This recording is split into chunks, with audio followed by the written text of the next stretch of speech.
Technology is about storytelling, how to tell a good story. Been critical to my journey here. You're listening to Mark Cullen, recorded during Legal Geek London.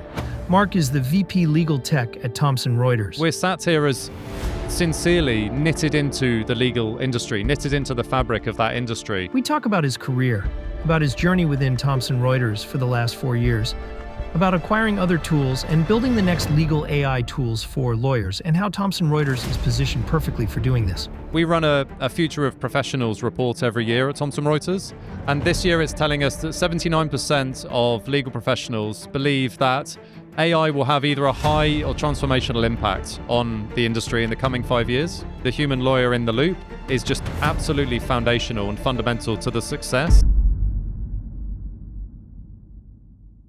Well, I think those were 4 interesting years, especially also because of AI. A lot is happening. Things are going very fast.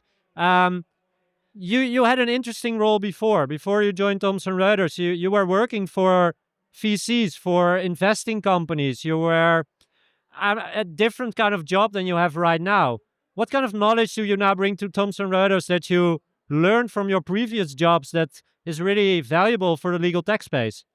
Yeah, for sure. So I've had I would say a varied career. I didn't follow the path of, say, being a lawyer and then moving into legal technology from that sort of domain into technology. It's been quite technology focused for quite a while at this point. So I started life as a statistician, and then I was a data and research analyst. I was leading research teams who were at a startup and we were advising hedge funds and pension funds on essentially data-driven investments.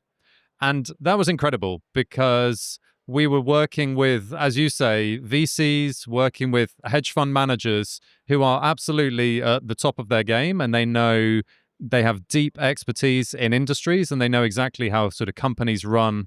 And I learned an incredible amount from these people in terms of how to tell a story. So quite often technology is about storytelling, and so how to tell a good story has been critical to my journey here. And then from there, I came via the insurance industry, which has I realize now, has an incredible number of parallels with the legal industry, an industry of words. Essentially, insurance is two counterparties with a contract in between them. And there's an element of risk transfer. And you could argue that working with a large law firm is an element of risk transfer as well. So yeah, I've had an interesting journey to legal, but to be honest, being here now and being here in the last 4 years, it's an incredible opportunity. You know, it's the fintech of 10 years ago, let's say, where we have the ability to apply technology to solve problems and challenges and customer issues that we never thought possible just 4 years ago when I joined. And now with the advent of particularly generative AI, it opens up sort of new ways to solve old problems, as it were. So very exciting. Well, it's interesting what you just mentioned, storytelling. I think storytelling is also very important for the AI movement because it's a very busy market and you need to have a good story to be the company or the organization that has the solution for the people they want to reach. What is your story? What is the story you tell to potential clients about AI, and then especially legal AI? Yeah, as you say, it's a busy marketplace right now. So storytelling is critical. What's more critical, I think, is we're seeing this, what we're calling the boundary between expectation and reality meaning value and return on investment. So we run a Future of Professionals report every year at Thomson Reuters, and this year it's telling us that 79% of legal professionals believe that AI will have either a high or transformational impact on the industry in the coming 5 years. Of those 79%, only a third are actually using AI on a day-to-day basis. Crazy stats. It's a staggering gap between expectation and reality. And so my story here today is that we have to help our customers bridge that gap. Yeah. And I believe we're in a unique position at Thomson Reuters to be able to do so. And I would say there's 4 reasons I would give for us being in that unique position. Number one is we are at the cutting edge of technology. We are a technology leader in this space. So we have access to, and we are even building out the foundational technology on which we are building these solutions. Second, we are able to ground those solutions in trusted legal content. So be it Westlaw, practical law, also lacing in our customers' legal content at the same time. Third, we are embedded in the legal industry already. So our existing solutions today are trusted by hundreds of thousands of customers every month. Supreme Court of the US is also trusting your services. I mean, those Absolutely kind of right. institutions are using the services that you developed. That's exactly right. And so I'm not sat here as a technology vendor. We're sat here as sincerely knitted into the legal industry, knitted into the fabric of that industry. When and if something goes wrong with some of our technology, it is absolutely business critical that we get those problems solved. And we are a trusted partner to our customers. They trust us with their data. They trust us with their customers' data. They trust us in real life scenarios, such as access to justice, as you mentioned, in the US. So we are again, not just a vendor at this place. We are knitted into the success of the industry ultimately. And there is a fourth point. You just mentioned 3 points, but there is a fourth point so you have the content, you have the already embedded in the legal industry, you have the technology, and there's a fourth point. Yes, exactly right. So we are again, we're already trusted by the industry at large, and so we quite often meet our customers, or are the meeting point of our customers. Say a law firm working with an in-house team, we are that digital bridge. So a product like HiQ is used as that digital bridge between client and law firm, or again between courtroom and law firm, for example. So it's a unique and sort of privileged position, I would say, that Thomson Reuters are in, and that's why I've had an incredible few years working here and enhancing these solutions for our customers. And what is also interesting about your company is you're acquiring other companies. You're acquiring techniques, you're acquiring software, and this is also one of the techniques to grow. And I saw that somewhere, I think you will grow that budget for the following years to acquire more companies and to make sure that also the things you're maybe not building right now, you can buy it to make sure that the Thomson Reuters solutions are better than from the competitors, which is an interesting strategy because we also see competitors say like Harvey, Legora, they are inventing everything from zero. They're raising a lot of money. They're growing fast, but they have less budget to acquire other companies. And that's also I think a cutting edge that you have with Thomson Reuters. Yeah, we believe so, certainly. As I said, we're a leading technology company. So we have a very strong, what we call build approach, a build strategic pillar. But that goes along with our buy and our partner strategy. So that build, buy, and partner strategy is foundational to what we're doing here. As you say, we wish we could, but we only have so many technology teams and so much time in the day. You cannot build everything. So we cannot, and we should not build everything. No. Where there's a gap in one of our workflows, where we can fill it with a strategic partnership, we will absolutely do so, because then it brings a step change in value. To bring that to life, one example is our tighter and tighter collaboration and partnership with a firm called Deal Closer. They are experts in their field of closing at the end of a legal transaction. We've partnered with them over the last few years, and we're deepening that partnership every month to again plug that gap that we have, that we could go and build, but we feel it's the appropriate moment to partner and to fill that gap with a partner.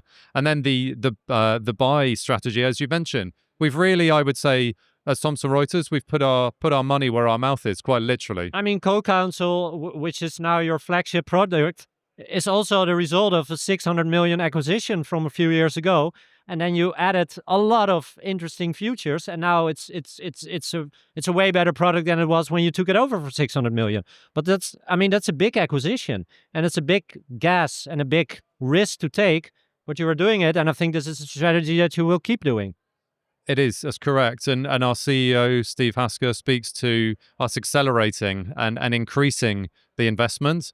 and the opportunity for us to acquire good technology, great companies. Of course, that comes along with great people as well to advance our build, buy, and partner strategy. And where will we can. next year be the year of agentic AI within your company, also within the solutions that you offer? Yes, it will. Yeah, and we're already starting to show the foundations of that even before the end of this year. And it's important to, I think, define agentic AI because it's a term that is used frequently, and I'm sure For we'll hear it everything. for everything, and Yeah. I'm sure we'll hear it many times It's a over the hype, next I think. 48 hours. Yeah. For us, agentic AI is the ability to truly delegate substantive legal work to AI. It can plan out the appropriate steps that it takes. It will execute those steps. And at the appropriate moment in time, it will bring the human back into the loop. It goes without saying, but sometimes it's overlooked that we are not just delegating all legal work suddenly to AI, and there's no need for the human lawyer. To me, the human lawyer in the loop is just absolutely foundational and fundamental to the success. And we're ensuring that we put those guardrails in place such that the AI executes the plan and achieves to the point where the human must come back into the loop. And that's exactly where it loops the human back in for a check, for a signature, whatever it might be, before the AI continues on down that road. And it's essential for lawyers that they're still in the loop, because I think lawyers maybe are the hardest group of people to reach, to say, okay, you give the control to the system, we do everything for you, and you just check it at the end. I think lawyers, they want to be in control a little bit, and they want to make sure that there is still a human in the loop to check if everything is going in the right direction. 100%. Quite often, it's the reputation of themselves or of their law firm that is on the line, and it's unfortunate to see headlines in not in the legal industry more recently, but in other industries where the human has not been in the loop enough and has not checked and has not done the diligence. I think there is absolutely nothing wrong with the use of AI to achieve some of the things that are being achieved in the world right now. What is wrong is when the human is out of the loop, when frankly work is done lazily and the human is not checking, because we like to say that the human holds the pen ultimately, and you can't turn around. We can't turn around to our customers and say, well, it was the AI that did that. It was the AI that created that. That would be easy. That would be an easy out, wouldn't it? But it's just we can't stand here and be the trusted partner to our customers, and at the same time say, well, it was the AI that told us to, or the AI that said that. So human in the loop, fundamental to success here. So I just had an interview with your colleague Alex, and I asked him as a first question, will law firms in the future be tech companies? What is your view on how law firms will look in, say, 5 years? Will they look very different from how they look right now? I think they will evolve for sure. Yes. I think fundamentally the industry has evolved over time, but there feels like this technology, particularly in legal, will put a shot in the arm to that acceleration. So will they look like technology companies? I like to phrase it that they'd look like product companies, actually. So they will continue to, let's say, automate away the lower value work. That will become more commoditized. Again, we're already seeing this in certain places. Everyone, in a sense, clicks up. Everyone moves up the value chain. So in-house legal teams will finally be able to truly do more with less, that they've always been challenged to do by their business, and turn themselves from that cost center into the strategic partner and advisor that they actually want to fundamentally be. Finally, we get the opportunity to do that because much of the busy work will be automated. They will step up. Then they will expect more from their law firms. So the law firms will actually move up the value chain at the same time. All of that results in a law firm that needs to truly differentiate itself using its history of expertise, using its proprietary content. So you think about a large law firm that's done thousands probably of M&A deals. They have such domain knowledge and expertise and tacit knowledge that they can unleash with the use of AI. And actually what they should be doing is they should be building products around that. They should be productizing their services. And we believe that we'll increasingly see a law firm look more like not necessarily a technology product company, but more like a product company nonetheless. Thank you. Thank you.